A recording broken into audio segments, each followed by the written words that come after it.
Welcome back to the Traders Network Show and our coverage of the 2018 Humanity 2.0. I'm Matt Bird, broadcasting worldwide from the Vatican for equities.com and our network syndicated partners. My next guest needs very little introduction on the global stage. He is the Director of Finance and Enterprise Affairs for the OECD. We've got Greg MedCraft. Greg, welcome to the show. Matt, it's good to see you. Greg, I've been trying to hunt you down now for 2 years, 2 Davos appearances. I just missed you in Australia. I didn't have it in me to make that trip after coming off of something from Europe.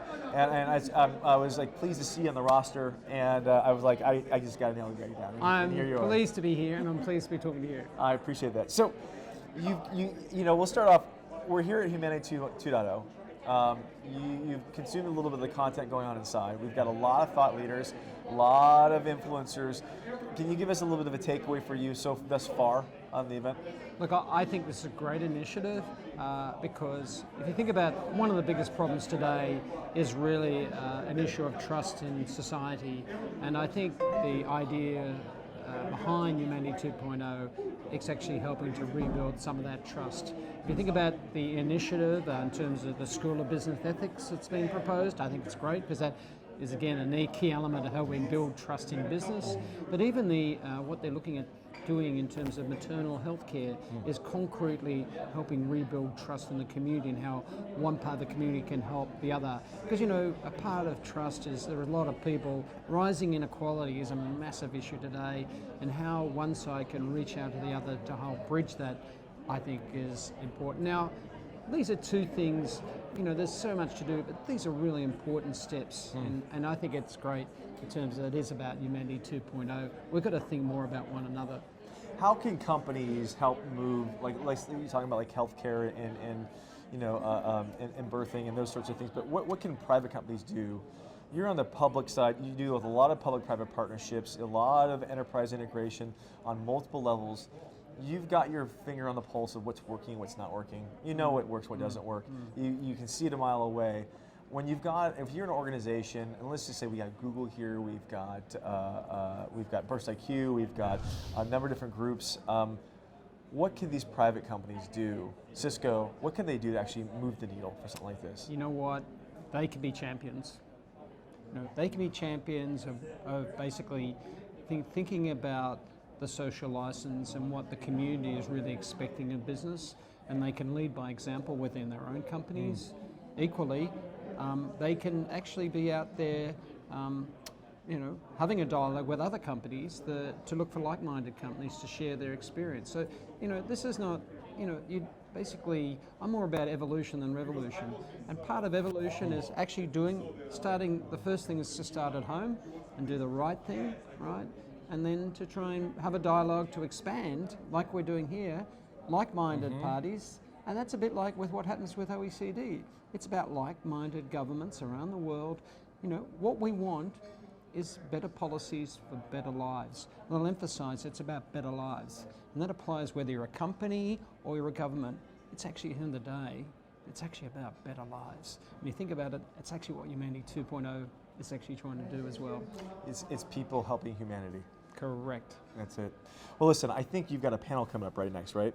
Very soon. And I can see people kind of looking over here, making sure you're okay. But I will say from our point of view at OECD, our contribution from my directorate on that is around conduct and responsible business conduct, whether it be in supply chains, whether it be dealing with things like anti-corruption, because corruption is a shocking thing around the world.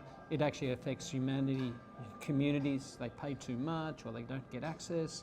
And it's also about making sure that you have, again, good corporate governance. So that's the sort of angle we're looking at today. Speaking of corruption, and I don't want to go down that path, but as public-private partnerships, and it's an area that I'm pretty familiar with, becoming more commonplace. What are organizations? What do public directors, directors of public entities need to be looking at to be able to not cross that boundary? And it's a very slippery slope because the intent is good, but sometimes there's that gray area. Yeah. How do you maintain that balancing act of there's a way to operate. Let's map to the way private companies. You get what you want so long as we get what we want, and everybody benefits. But where is that delicate balance that? Well, I think first of all, it is about culture and having the right culture in a company. That first of all, we don't pay bribes. Yep. Okay. But then it's a matter of making sure that you have procedures and policies in place to make sure that that vision actually flows through the whole company, and that you have the right culture, but equally you have methods of detecting potential, where briberies occurred in your company. And and what we do at OECD in the corruption area, we have standards that companies can follow in their supply chains in terms of dealing with detecting corruption, and we have our overall corporate governance principles that deal with dealing with corruption. So there are tools available to companies in terms of due diligence and overall corporate governance policies that actually to help you do the right thing. And we got to go on and we got to swap out. We have some logistical stuff going on, but this is a really neat opportunity for companies out there that have thought about engaging on a public-private partnership level, have resources that want to apply, but the partnership means that there's a two-way collaboration, right? Yep. So should a company, how should the formation of stuff go from your standpoint of what is expected from both sides? Well, should I think the company lay out what their expectations are? I think actually two sides. One, clearly companies need to have their own standards in terms of corruption, but equally if they're dealing with government, public sector, public-private, P3. Yes. So we advise governments in terms of corporate governance standards from a public perspective. So for state-owned entities, what are the standards? Independence of boards. So we've established standards that actually, and we advise governments around the world who have SOEs. It's a very big part of our business, and my directorate is advising governments around the world as how do you put in place the right internal controls to make sure that you mitigate against demands for corruption payments. So, for example, making sure you have open public procurement, right? That it's all traceable. But also we're looking at a thing at the moment that's called compliance with our borders, where basically you have state-owned enterprise employees going from there into the private sector to understand how they deal with compliance, anti-corruption. So there's many things you can do, both from private sector and government sector, and at the end of the day, it's all about underpinning trust. It is about trust. Because the social license today, communities in most countries around the world do no longer tolerate corruption, and more every day grows because as they appreciate that 10% of the world's GDP goes to paying corruption. That's 10%. Is that right? Yeah, that's 10% that actually could be going to building hospitals and schools and lower costs and education. And I just read an article from the CEO of the Global Compact. She published this article and a invitation to help meet the goals for the UN SDGs, which is only 1% of the global GDP. So if 10% of the corruption were to cease, we could put that money back into the global community, we'd be on track. That's why we focus heavily on fighting corruption. Wow. All right, everybody, Greg MedCraft, the head of the OECD, Finance. And Enterprise Affairs. And Enterprise Affairs.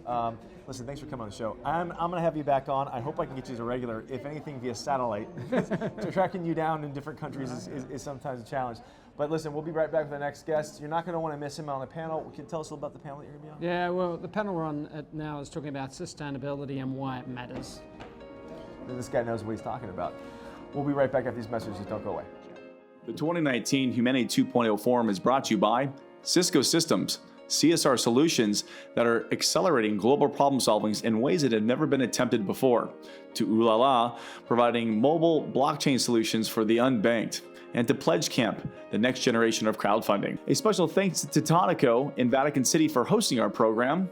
And lastly, special consideration to Burst IQ, a leader in healthcare and blockchain, to Crown Sterling, the leader in digital sovereignty and quantum encryption, to Dignity Health, delivering high quality and affordable healthcare for all. And lastly, to Falcon Ventures, is transformative as our entrepreneurs. And thank you, 1-800 Public Relations, for all your PR and media support. We'll be right back after these messages. Don't go away.